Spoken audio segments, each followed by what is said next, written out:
Bienvenue à tous sur la chaîne Le Coin des Joueurs. Donc, je vous présente Jules, qui est le Bonjour. créateur du jeu de société Acropolis. Voilà. Bonjour tout le monde, enchanté, merci pour cette interview. Je suis l'auteur d'Acropolis, j'ai aussi travaillé sur un autre jeu qui s'appelle Complice, qui a été édité chez Allchap, que j'ai fait avec Antonin Bocara et Arthur Anguilla, où j'ai aussi bossé sur Complice aussi en tant qu'éditeur, parce que j'ai aussi travaillé au sein de la maison d'édition Allchap pendant 5 ans, 5 6 ans. Complice, c'est ça, ouais, on est deux voleurs. Il y en a un qui va porter des lunettes avec un filtre rouge et donc il verra pas les éléments sur la carte, il verra pas tous les lasers rouges qui sont sur le plan. L'autre qui aura un filtre bleu et on va devoir coopérer pour faire ce parcours le plus vite possible sans toucher le laser et en chopant plein de pièces. Ce qu'on voulait faire, c'était aussi un jeu d'ambiance à deux un peu foufou. Deux, il y a beaucoup de jeux de réflexion, d'affrontement. Stratégie, ouais. Et on voyait pas forcément de jeu où on va se marrer, avoir des émotions, crier, être en speed. Et donc c'est ça qu'on a voulu mettre en place pendant le développement du jeu, parce qu'au début c'était un jeu en deux contre deux. Mhm. Et on s'est dit que ça nous intéressait en fait de faire cette proposition qui n'existait pas forcément, où on jouait qu'à deux. Quel a été ton parcours? J'ai fait des études d'architecture, j'ai été architecte pendant quelques années, j'ai exercé à Paris pendant 3 4 ans, j'ai dû exercer. Ensuite, j'ai déménagé à Toulouse. J'ai pas forcément trouvé de cabinet qui me plaisait assez quand j'étais à Toulouse. Et donc, avec des amis, on a monté une asso de pédagogie sur l'architecture. On faisait pas mal d'interventions dans des musées. On faisait des projets déjà très ludiques, mais autour de la compréhension de la ville, de l'aménagement de l'espace. On faisait aussi des constructions dans la rue avec les passants. À ce moment-là, j'ai rencontré l'équipe d'Olchap qui cherchait quelqu'un pour s'occuper de toute la direction artistique, donc les réflexions avec les illustratrices, illustrateurs sur ce qu'on voulait mettre en place et le suivi de ce travail-là. Et je savais pas qui cherchait quelqu'un pour ce poste-là, mais justement, j'avais proposé des coups de main et donc ça tombait bien. C'est comme ça que je rejoins l'équipe d'Olchap et c'est comme ça aussi que j'ai découvert les jeux de société modernes. On m'avait offert LuniQuest et Sherlock Détective Conseil. C'est les deux seuls jeux modernes que j'avais. Je commençais à m'intéresser à peine. C'est grâce à Allchap que j'ai vraiment pu découvrir tous les autres jeux et que j'ai eu envie de découvrir ça et vraiment d'être à la page. Moi, j'étais depuis longtemps un joueur de jeux vidéo, mais j'avais pas du tout la culture du jeu de société. Et du coup, à la suite de ça, t'as continué en architecte ou t'as complètement arrêté et tu t'es tourné vers le jeu? J'ai complètement arrêté parce que j'étais pas vraiment épanoui dans ma pratique d'architecte. Comme j'étais très très très très fan de jeux vidéo et de tout ce qui a notion au jeu, bah, j'avais le sentiment que le jeu de société, ça correspondait beaucoup à ma manière,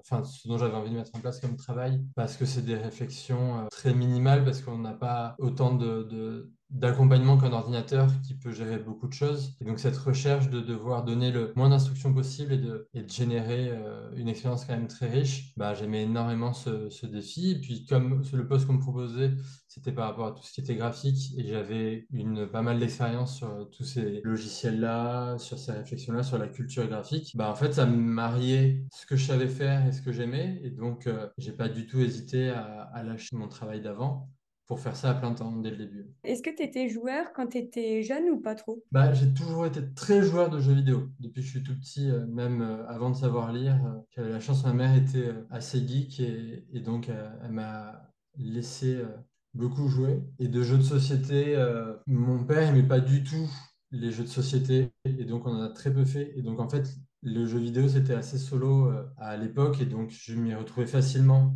de faire des jeux vidéo solo. J'avais pas besoin de groupe pour y jouer.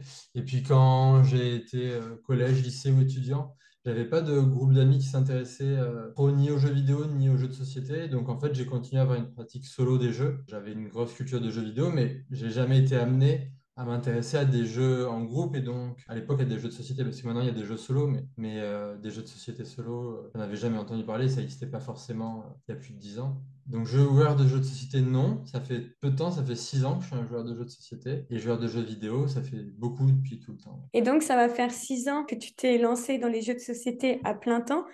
Comment ça s'est passé? Grâce au travail avec Allchap, ce qui est bien, c'est qu'on c'est une toute petite équipe où on est quatre dans la boîte.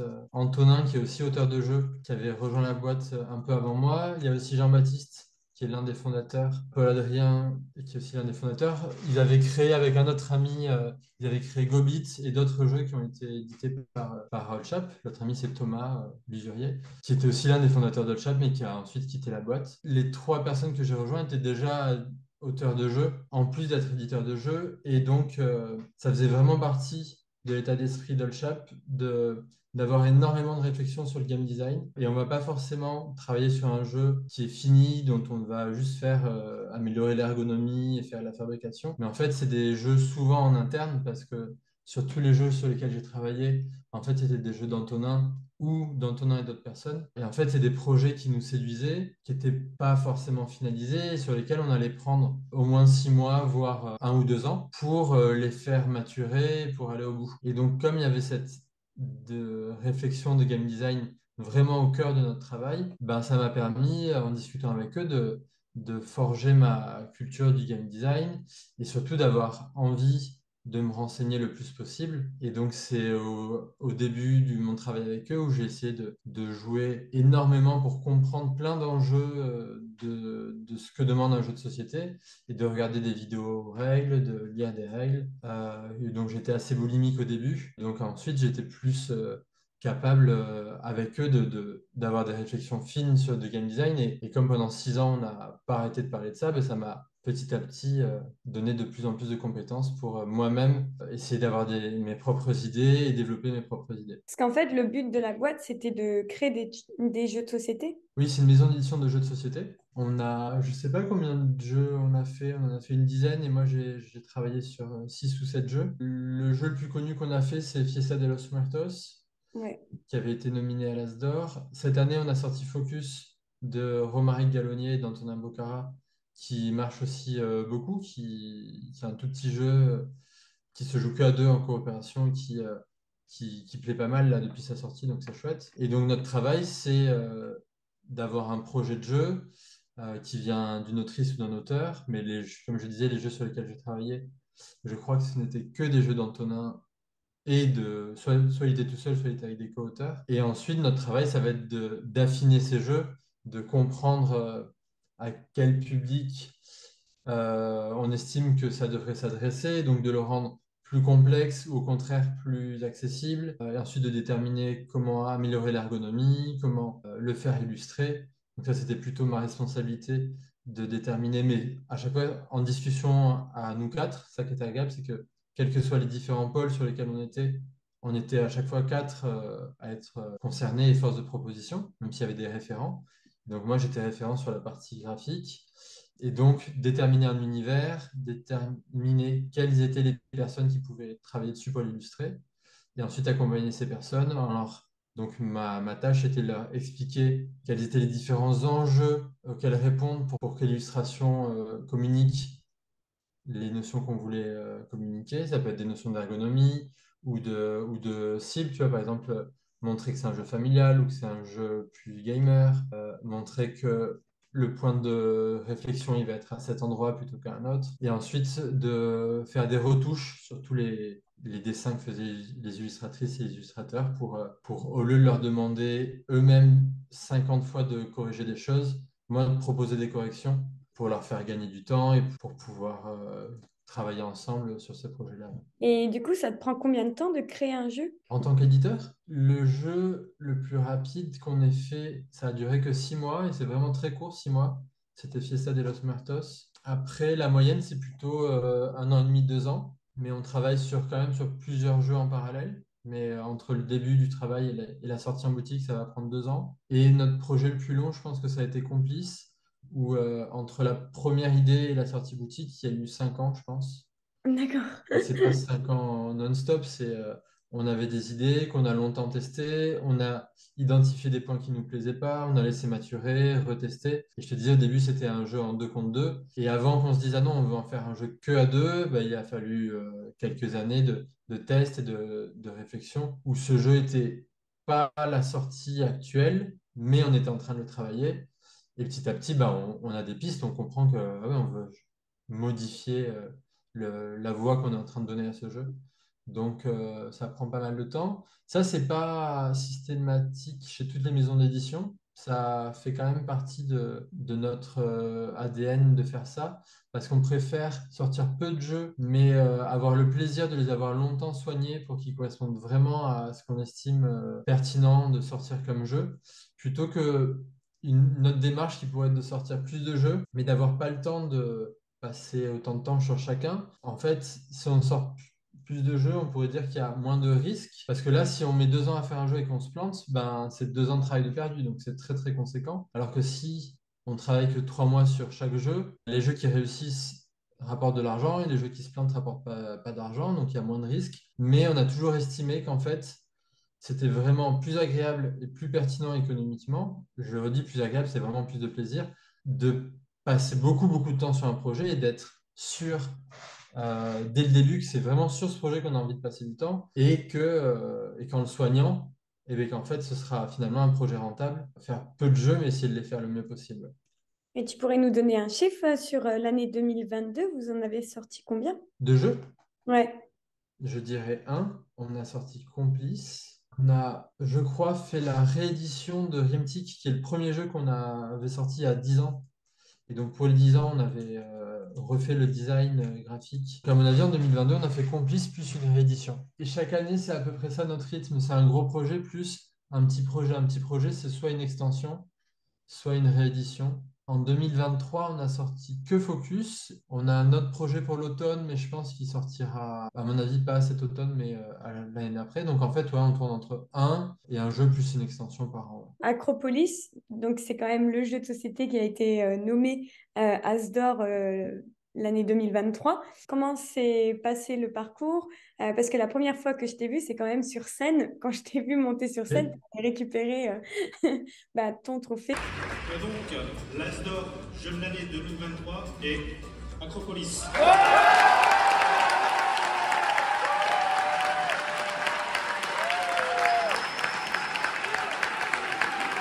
On m'a dit prends des notes parce que tu vas être comme un con sur scène, tu ne sauras pas quoi dire, c'est le cas.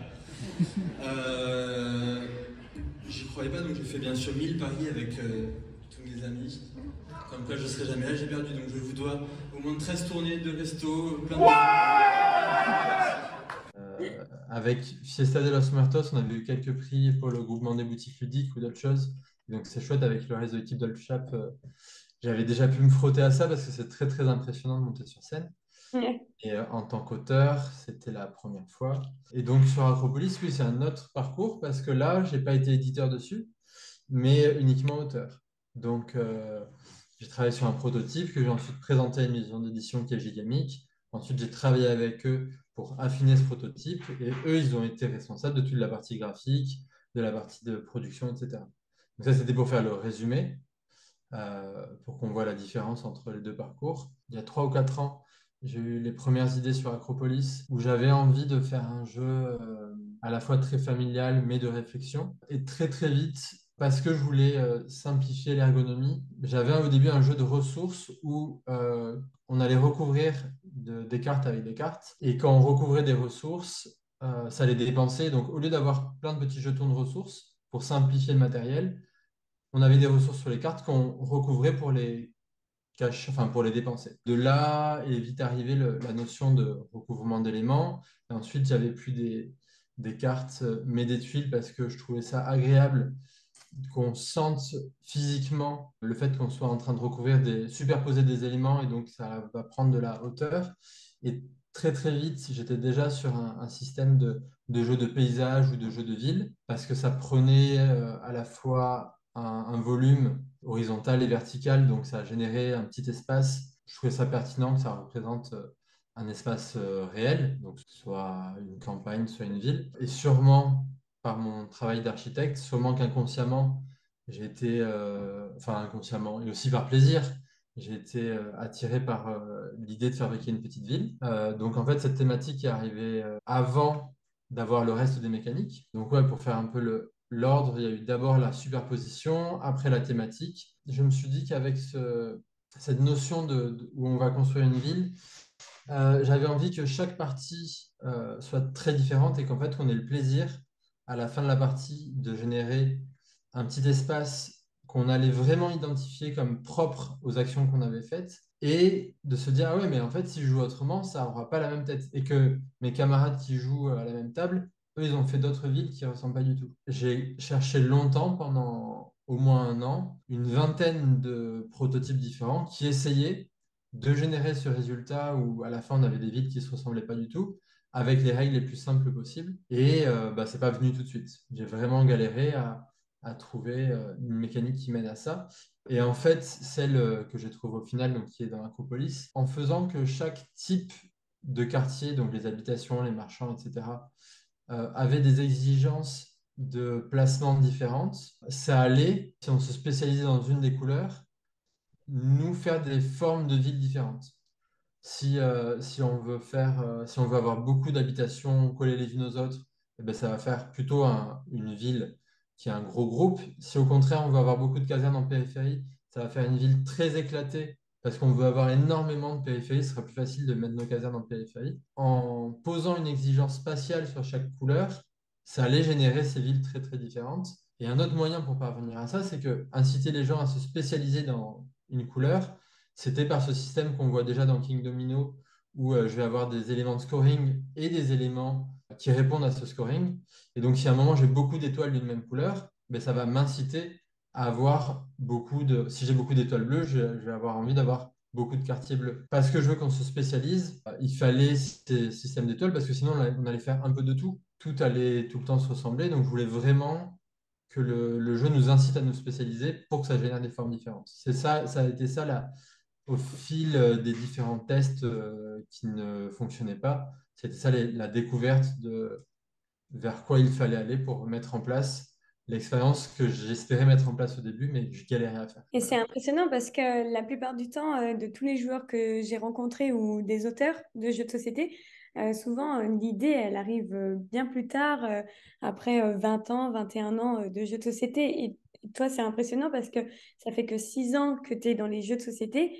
Et je me pose la question, tu as eu cette idée très vite, en fait, au final. Oui, mais en vrai, je te dis, je fais du jeu vidéo depuis toujours. Ah oui, Et, voilà. et je réfléchis même à du game design de jeux vidéo depuis que je suis enfant. Avant de faire des jeux de société, j'ai travaillé un an tout seul sur un jeu vidéo. Et puis, j'ai jamais réussi à le finir. Et j'ai vu que c'était très difficile de travailler seul sur un projet. Et justement, quand tu es auteur de jeu, tu travailles avec une maison d'édition. Ou quand tu es dans une maison d'édition, tu travailles en groupe. Et souvent, tu n'es pas auteur tout seul, mais c'est très agréable d'avoir un co-auteur ou des co-auteurs. Oui, en vrai, ça faisait 30 ans que j'avais déjà des réflexions de game design qui n'étaient pas sur le jeu de société. Et le jeu de société m'a amené une nouvelle contrainte qui me plaît énormément, qui est cette recherche de minimalisme et d'efficacité et d'épuration. En fait, si on veut laisser les joueurs à l'aise dans leur réflexion, il faut qu'on enlève le plus de parasites d'informations possible. Il faut qu'on enlève le plus de manipulations possible. Comme ça, si on réduit vraiment au minimum les règles, eh bien, les personnes sont totalement libres face à leur réflexion. Et ce que je veux, c'est que ça se passe dans la tête et non pas dans suivre un livret de règles. Parce que ça enlève de l'immersion, ça enlève de la finesse de réflexion, en fait, parce qu'on est en train de se concentrer sur autre chose que de la réflexion. Et une fois que tu as créé ton jeu, tu l'as testé un peu partout, tu as fait les prototypes. Comment t'en es arrivé à justement créer la boîte, rencontrer l'illustratrice? Parce que vraiment, moi, ce qui m'a tout de suite attiré chez Acropolis, c'est la boîte, quoi. Elle est magnifique. Donc je me suis dit, il y a eu du travail derrière tout ça, quoi. Ça, c'est pas le travail de l'auteur ou de l'autrice, c'est le travail de la maison d'édition. Et on connaît assez mal souvent le rôle d'une maison d'édition. Et ce qui est intéressant, c'est que comme j'ai pu découvrir à la fois le parcours d'auteur et d'éditeur, ça m'a beaucoup nourri sur le rôle de chacune et chacun là-dedans. Mais en tant qu'auteur, donc sur Acropolis, j'ai fabriqué un prototype, je l'ai fait tester à des amis et je l'ai fait tester en association. Et je crois pas qu'Acropolis, j'ai fait tester en festival parce que c'était en plein confinement et donc il n'y avait plus du tout de festival pendant au moins un an et demi. Donc, de mémoire, ça n'a jamais été en festival. Et une fois que le jeu, j'avais l'impression qu'il allait vraiment dans la direction que je cherchais, j'ai commencé à oser le présenter à des éditeurs. J'avais déjà pas mal d'amis qui étaient dans des maisons d'édition, donc par mon travail d'éditeur. Et donc, qui en fait sont des concurrents, mais comme c'est un tout petit milieu très bienveillant, bah, c'est tous autant des amis que des concurrents, la plupart. Et donc, j'avais déjà pu montrer à certains éditeurs différentes étapes du prototype qui ne me plaisaient pas, mais pour avoir leur retour, leurs conseils pour l'améliorer. À un moment, Gigamic avait contacté l'association d'autrices et d'auteurs de jeux de Toulouse, comme plein d'autres associations, parce que Gigamic cherchait des prototypes, parce que comme il n'y avait plus de festival, il y avait moins d'occasions de découvrir des prototypes, car c'est souvent en festival que les maisons d'édition découvrent les prototypes sur des stands des protozones ou différents concours de prototypes qui sont à chaque fois des bonnes occasions de présenter des protos. Il n'y avait plus de festival, donc elles avaient contacté des assos et il y avait une journée de présentation de protos à Gigamic.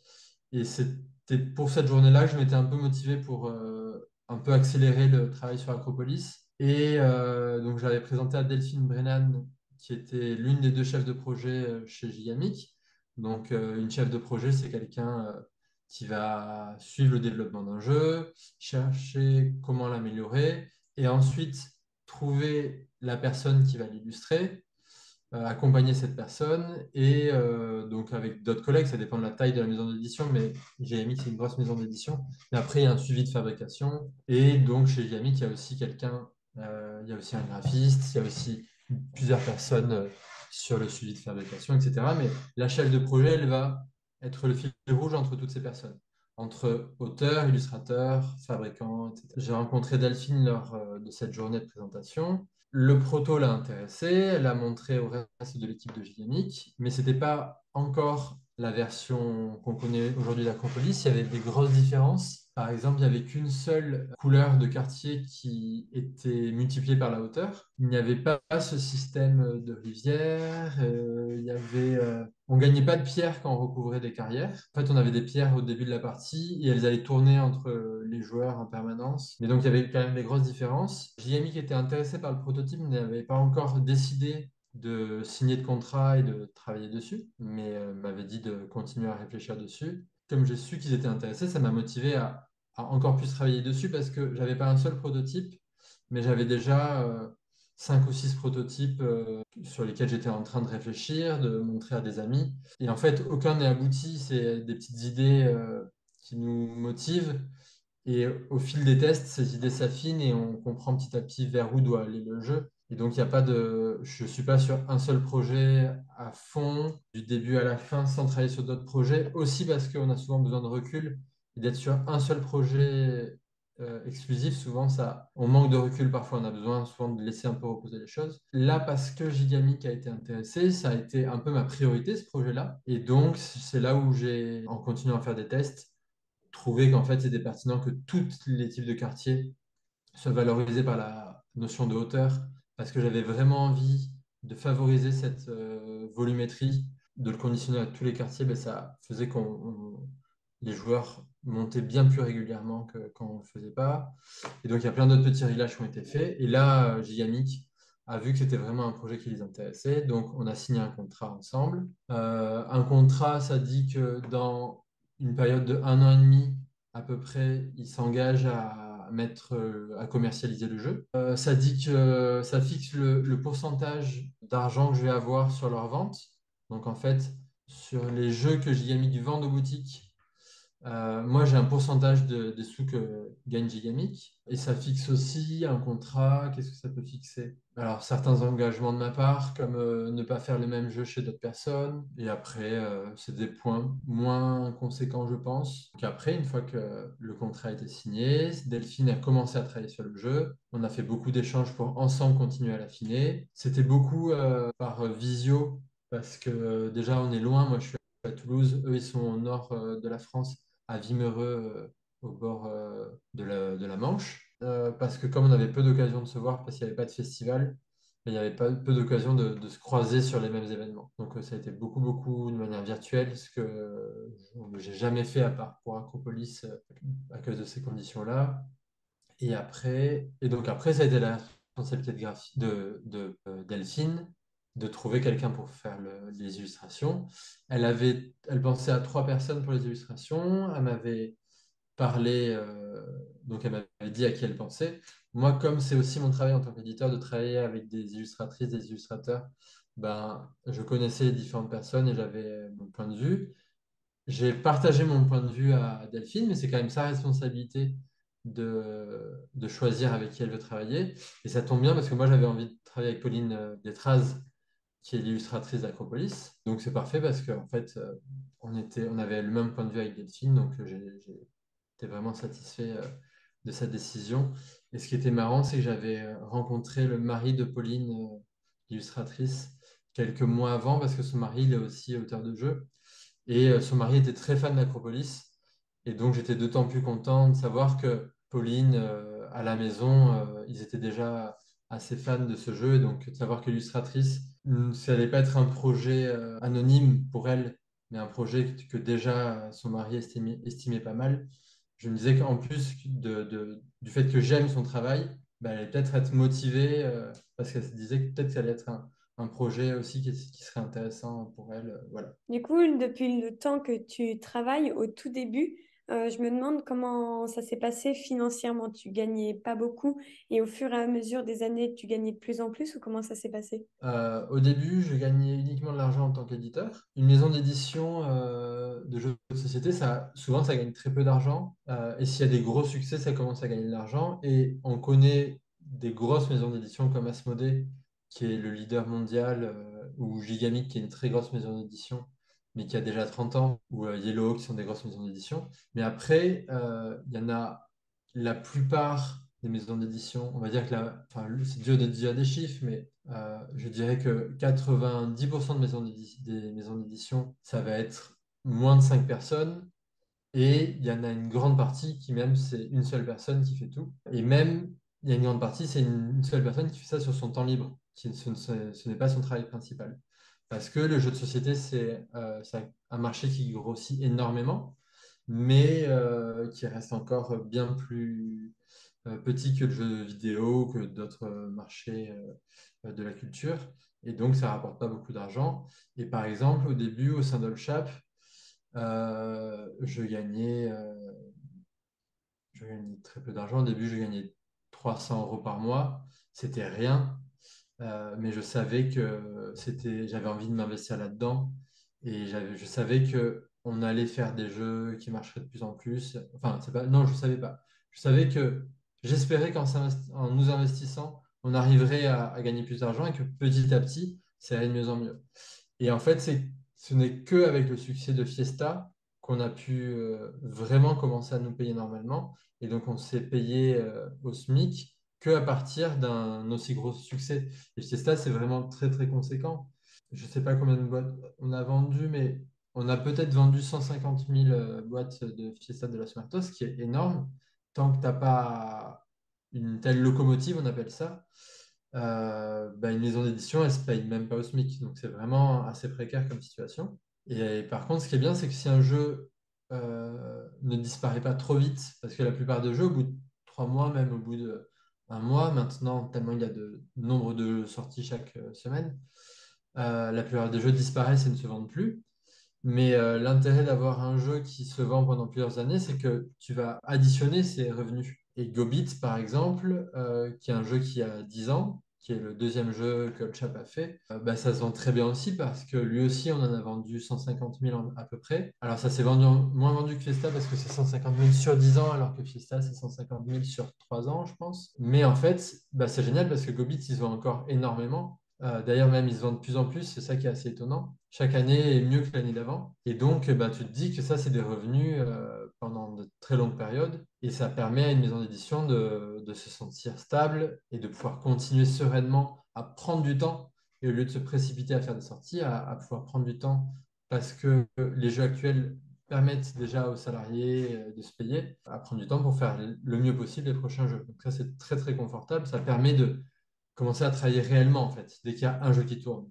Avant, c'est de l'endurance, de la patience. Sur Acropolis, donc en tant qu'auteur, quand tu fais un prototype au début, tu ne touches pas d'argent avec ça.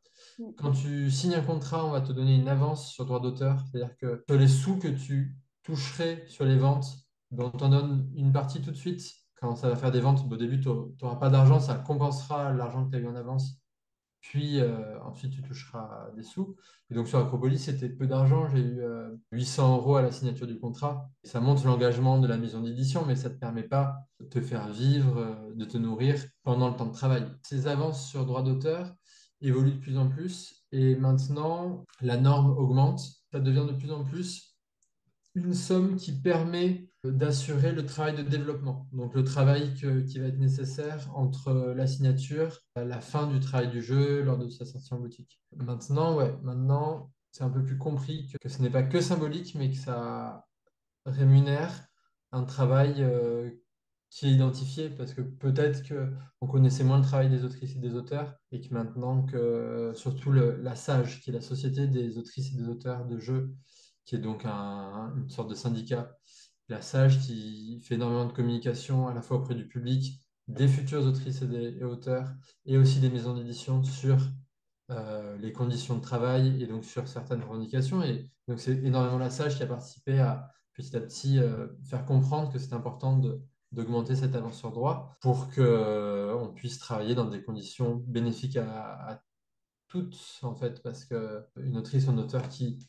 a de l'argent pour réfléchir peut passer 2, 3 mois à ne faire que ça et donc fera mieux le travail que si il ou elle a un travail à côté et ne peut faire ça que en soirée ou le week-end et donc galérer un peu plus à travailler là-dessus.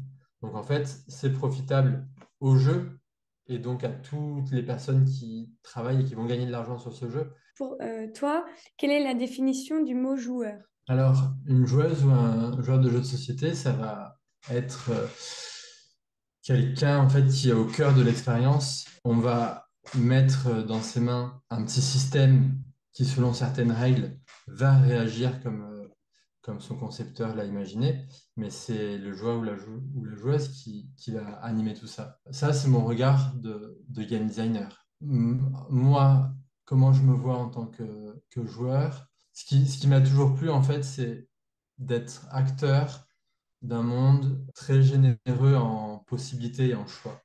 Et je pense que c'est ça qui me plaît, que c'est ça qui est important aussi en tant que game designer, que créer un jeu, c'est proposer du choix aux personnes qui vont y jouer. Et plus tu as des choix évidents et engageants, plus ça va être agréable de se plonger là-dedans. C'est très difficile de mettre une définition, bien sûr. C'est le plaisir de m'immerger dans un univers et d'en être l'acteur. Et si je dois faire une autre définition, c'est le plaisir de pouvoir faire mes propres choix. Du coup, avec tout ce que tu as parcouru, que ce soit en tant qu'auteur ou en tant qu'éditeur, quelles sont les difficultés que tu as rencontrées et comment tu as fait pour trouver les solutions? En tant qu'éditeur, j'ai eu beaucoup de chance parce que j'ai rejoint une équipe qui existait déjà, qui était Upchap, qui avait déjà 5 ans quand je les ai rejoints. Une grande difficulté, je pense, au début, en tout cas pour moi, qui en fait suis facilement timide, ça aurait été d'aller à la rencontre des autres personnes qui travaillent dans l'édition. Mais comme j'ai déjà intégré une petite famille qui était Upchap, j'ai très facilement rencontré ces autres personnes et ça m'a montré qu'en fait, c'était toutes des personnes qui me ressemblaient énormément parce que ce sont tous des personnes passionnées par le jeu avant tout, mais qui aussi essayent de réfléchir à comment pouvoir vivre des jeux, donc réfléchir à quand même que les jeux plaisent au plus grand nombre, que ce soit pas cette réflexion de ne pas faire un jeu dans son coin, dans sa grotte, qui ne plaise qu'à soi, mais de se dire, ben voilà, j'aime les jeux, mais comment diffuser ça, comment toucher un public assez large, à la fois pour le plaisir de démocratiser cette passion, et à la fois pour se dire, ben, si ça touche assez de monde, ça me permettra d'avoir assez d'argent pour continuer à faire cette profession. Et donc ça, c'est des notions que je trouve assez passionnantes parce que je suis assez opposé au côté néfaste du capitalisme. Mais là, cette réflexion de quand même réussir à faire de l'argent en vendant des jeux, en fait, ça pose énormément la question de à qui on s'adresse et ça met des contraintes. Et en fait, ça permet, les contraintes, ça aide énormément à réfléchir. Et en fait, un jeu, il doit être pas très cher à fabriquer parce que si il coûte 20 € à fabriquer et qu'il y a plusieurs intermédiaires parce il y a des gens qui vont en faire la livraison, il y a des boutiques qui ensuite vont le vendre aux personnes qui vont y jouer. Tous ces intermédiaires fait que ce jeu, il coûtera souvent plus de 100 euros à l'achat. Et donc, en fait, bah, ça va toucher que des gens qui ont beaucoup d'argent, qui sont tellement passionnés qu'elles ont envie de mettre autant d'argent dans un jeu. Et c'est pas ça, en fait, que moi j'ai envie de faire. J'ai envie de toucher des gens qui sont pas forcément au courant que de nombreux jeux peuvent les toucher. Et donc, un jeu qui est assez accessible économiquement pour se dire, ah ben, ça a l'air de m'intéresser, c'est assez peu cher pour que j'essaye. Je vais voir si ça peut me plaire.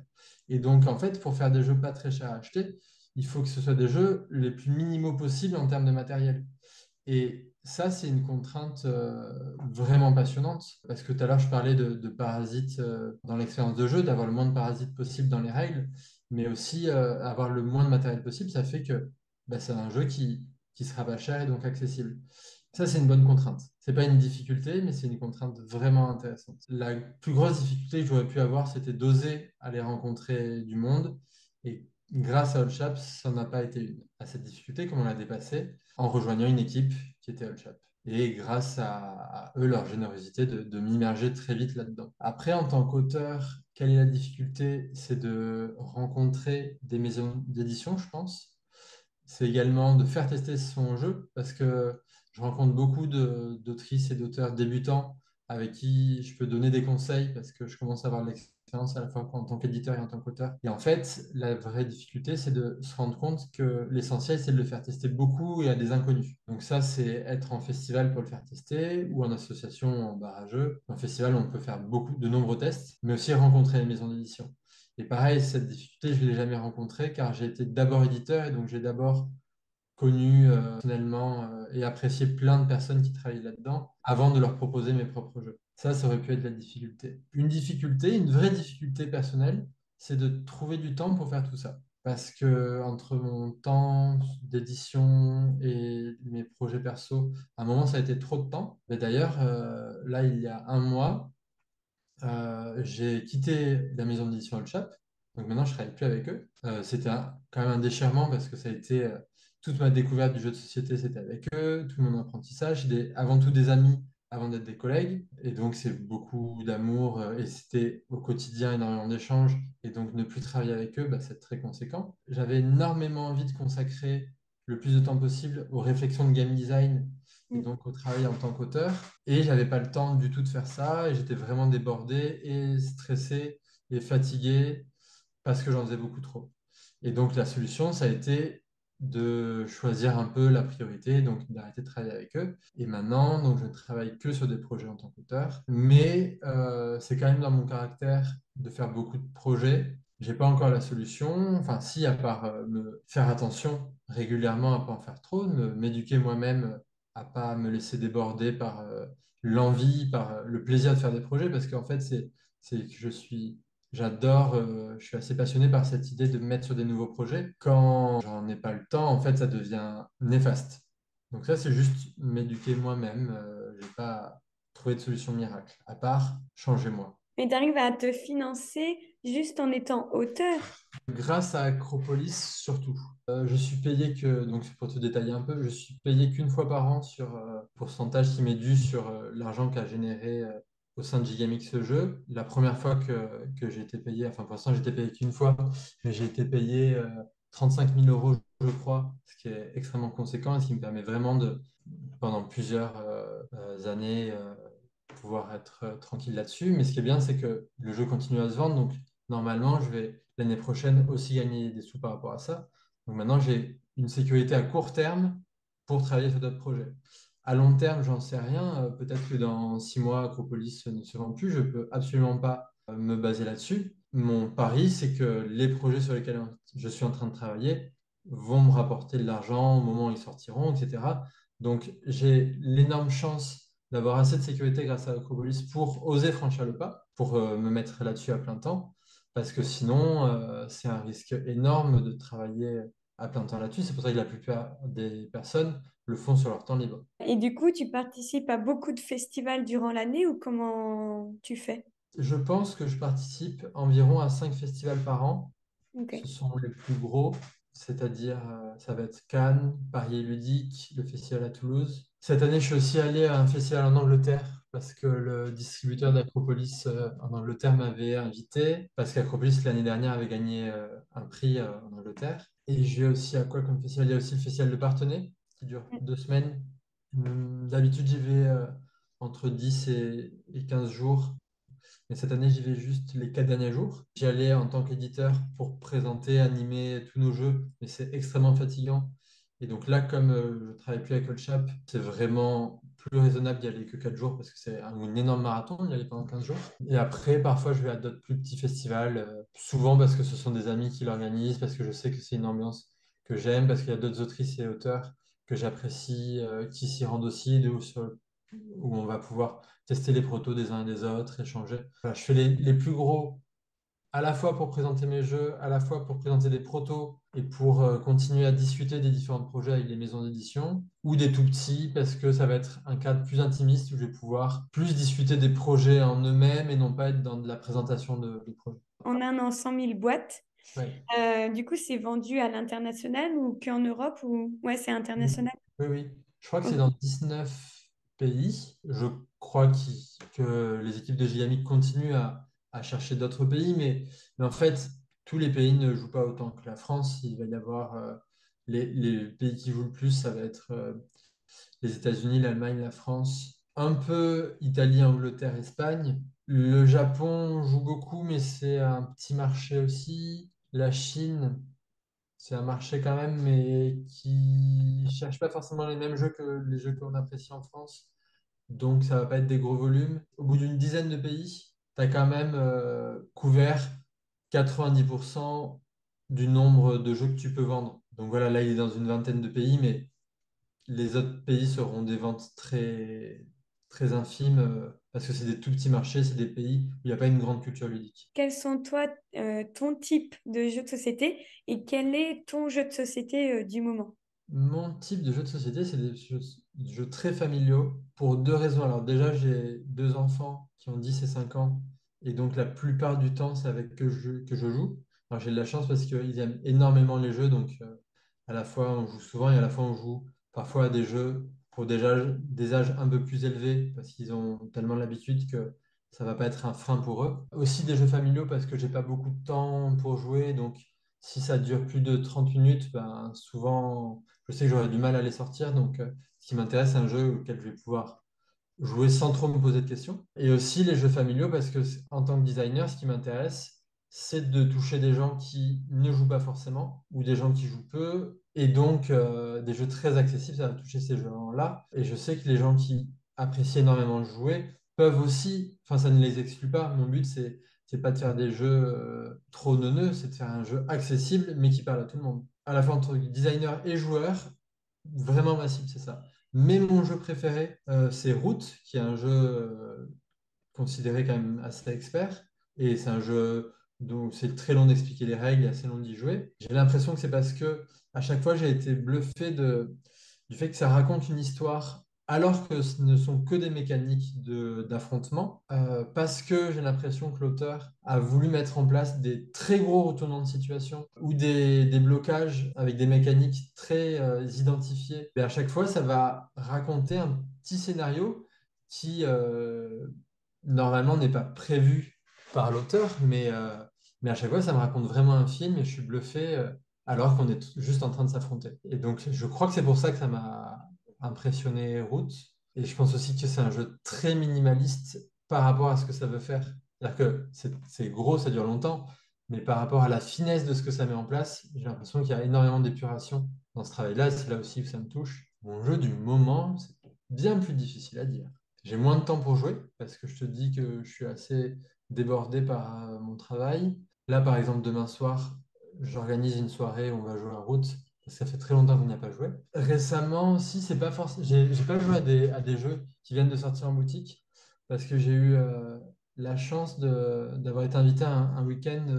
On était une grosse trentaine de personnes et le but c'était de jouer qu'à des jeux qui avaient plus de 20 ans. Et en fait, j'ai découvert des jeux assez incroyables qui étaient des vieux jeux, mais qui étaient très très modernes. Enfin, des vieux jeux. Non, parce qu'ils pouvaient très bien sortir aujourd'hui, malgré le fait qu'ils aient 20 ans. Et donc, en tant que designer, c'est très agréable de se rendre compte qu'on n'a pas inventé grand-chose depuis, qu'on a affiné certaines mécaniques, que la mode a changé parce que la plupart de ces jeux, il y avait énormément de négociations ou d'enchères, ce qu'on voit moins aujourd'hui, mais c'était des jeux très interactifs dans la tension qu'il va y avoir autour de la table. Et ça, je pense que aujourd'hui, en France, comme la plupart des jeux cherchent à toucher un large public et que c'est souvent c'est assez blessant quand la négociation est trop forte. Donc, c'est des choses qu'on voit beaucoup moins dans les sorties aujourd'hui. Et donc, dans ces jeux-là, j'ai joué à un jeu qui s'appelle Transamerica, qui m'a énormément plu. J'ai oublié le nom de l'auteur.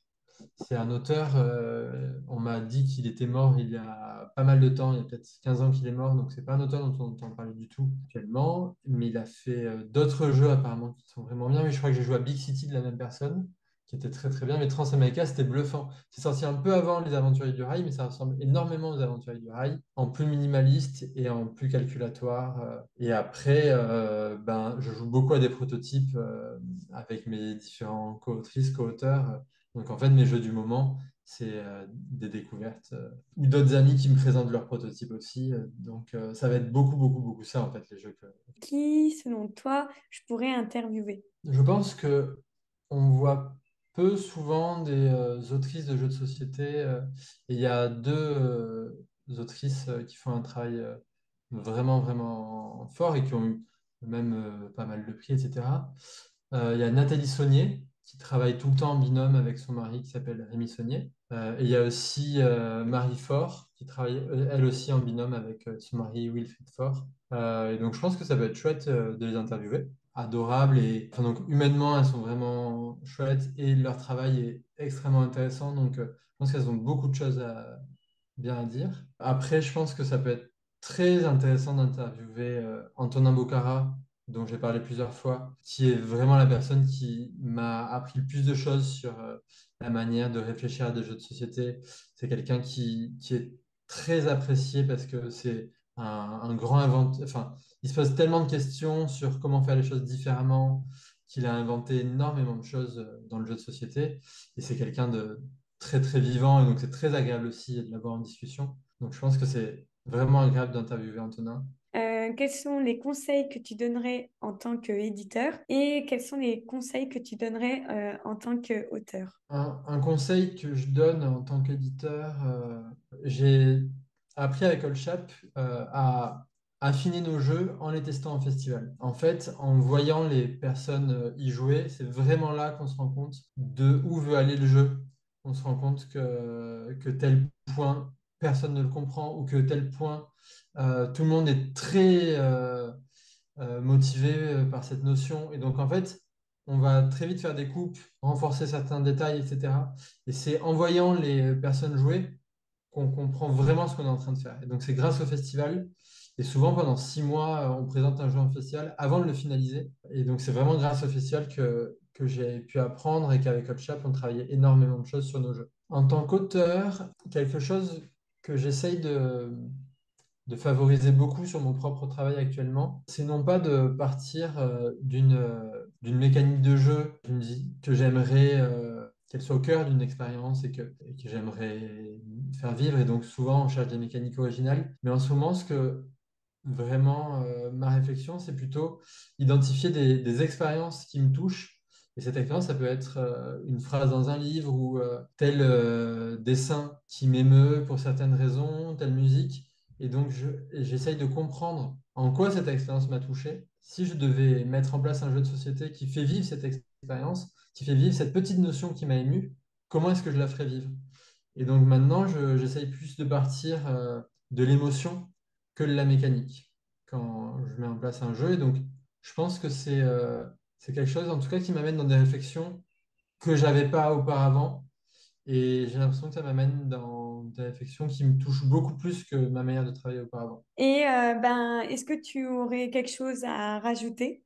Je suis toujours extrêmement content qu'il y ait autant de personnes qui s'intéressent aux jeux de société parce que je suis tellement fan de toute la créativité qu'on peut voir aujourd'hui dans le monde, dans le jeu de société. Et on a beaucoup de chance parce qu'en France, il y en a aussi beaucoup. Mais que plus il y a de personnes qui s'intéresseront, et aussi grâce à des chaînes comme la tienne qui permet de faire comprendre vraiment les détails et le process de comment la création de jeux se met en place, bah, en fait, plus on découvrira des nouvelles créatrices, créateurs, des nouvelles propositions, et plus ça sera de plus en plus riche. Et moi, vraiment, mon plaisir, c'est de voir que ça continue à grandir en permanence, parce que je suis avant tout un public, je suis avant tout un enfant qui est émerveillé devant toutes ces créations. Avant, c'était de jeux vidéo, mais maintenant, c'est de jeux au sens large. Et donc, moi, ce que je veux, c'est qu'il y ait des œuvres qui me surprennent encore et encore. Et donc, c'est grâce à toutes les personnes qui découvrent les jeux ou qui se disent, ben, en fait, j'ai assumé que c'est ma passion et je vais m'y mettre, que moi, en tant que spectateur, je continue à être émerveillé. Ok.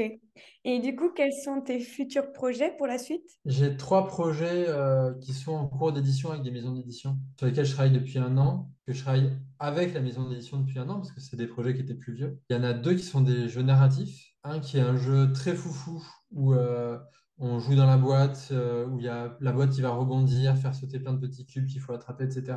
Qui est vraiment à l'opposé de mon habitude, très posé, très sur la réflexion, où là c'est vraiment un jeu pour faire les fous. J'avais besoin de me lâcher à travers ce jeu. Et après, je travaille aussi avec d'autres personnes depuis pas longtemps parce que comme ces 2 projets, ça faisait un an que c'était un travail très soutenu. J'avais besoin un peu de me changer les idées en mettant sur un peu des nouvelles énergies. Et donc là, je travaille avec une co-autrice sur un jeu de création de paysages le but c'était de partir vraiment sur une expérience graphique plutôt que sur une expérience mécanique parce que cette personne est aussi illustratrice, pas de jeu de société mais illustratrice dans la mode, dans la com, etc. Et aussi avec d'autres co-auteurs, enfin pour l'instant c'est que des projets avec des co-autrices, des co-auteurs. Et sur d'autres on est aussi en train de faire plein de petits jeux. Bah, il y a un jeu où on va essayer de progresser le plus possible sur des pistes qui vont générer plein de petits combos. Il y a un autre jeu où il y a une notion de cycle où on va enfin, se promener plusieurs fois sur un même terrain, où des éléments vont changer, et c'est à nouveau une certaine course sur ce paysage qui va se répéter mais évoluer. C'est des projets, c'est agréable parce qu'il y a 3 projets très identifiés qui me prennent beaucoup de temps, et d'autres projets qui sont dans une phase vraiment embryonnaire, où là en ce moment les idées fusent dans tous les sens, et ça permet un peu d'avoir cette petite bulle d'oxygène, d'avoir la liberté du début de la réflexion. Ouais, donc en fait, ton but, enfin plus tard, en fait, c'est de pouvoir continuer à être auteur et de pouvoir en vivre, quoi. Oui, mon but, c'est de faire ça. Enfin, actuellement, je fais ça à plein temps et c'est de faire ça à plein temps le plus longtemps possible. Et pour ça, il faut que si j'invente des nouveaux projets régulièrement et que ces projets sont commercialisés, ça me permettra de continuer à avoir ça comme activité professionnelle. J'ai fait plusieurs interviews déjà et je peux te les citer comme ça, peut-être que tu peux aller voir les autres choses que ces personnes ont faites. Avec le passe-temps, je ne sais pas si tu vois la chaîne du passe-temps. C'est une interview qui s'appelle In Bed with, et donc il y en a plusieurs. Moi, c'est In Bed with Jules, mais il y avait aussi avec Théo Rivière, avec Guillaume de Trick Track, avec Marie Giordana qui a joué l'As d'Or. J'ai dû en faire avec l'UDEMA. L'UDEMA, c'est assez à l'arrache. Alors, c'est une chaîne qui n'est plus en activité. Plusieurs phases dans cette chaîne. Il a fait pas mal d'interviews sur cette chaîne. Donc, j'en avais fait une avec lui. Après, j'ai fait des interviews papier. On a fait pour Ludovox, pour Plateau, c'est un magazine de jeux, pour Filimag, Ok. pour BGG, c'est un site anglophone, et des interviews radio aussi. Station Millennium, tous les matins, il y a une demi-heure ou une heure sur les jeux. Et je crois qu'une fois par semaine, il y a quelqu'un qui est interviewé. Donc, il y en a, mais il n'y en a pas assez. Ouais. Parce que si toi, tu n'en as pas vu, c'est qu'il n'y en a pas assez. Et en fait, ta chaîne, ben, j'imagine que tout le monde ne la connaît pas. Et en fait, Mm. plus il y aura de chaînes, plus les gens pourront tomber sur différentes formations. Ouais. Bah, merci de partager ça parce que oui, je connaissais pas et du coup, je vais être curieuse d'aller chercher. Bah, en tout cas, merci beaucoup, Jules, pour nous avoir tout expliqué sur la création d'un jeu de société, mais aussi en tant qu'éditeur. C'est bien d'avoir les deux. Avec grand plaisir. Merci beaucoup de ton invitation encore. Et c'est très agréable de formuler, de réfléchir à tout ça et de partager ces différentes notions. Merci de m'avoir permis ça. Bah, avec plaisir. Donc, merci d'avoir regardé cette vidéo. N'hésitez pas à mettre en commentaire ce que vous en avez pensé. Pensez à vous abonner pour voir les prochaines interviews, les prochaines vidéos qui vont sortir. Si vous êtes intéressé par les 5 meilleurs jeux de société pas chers, c'est ici, il suffit de cliquer et vous recevrez les 5 vidéos qui vous expliquent les 5 jeux de société à avoir chez vous. Voilà, merci à vous et à la prochaine.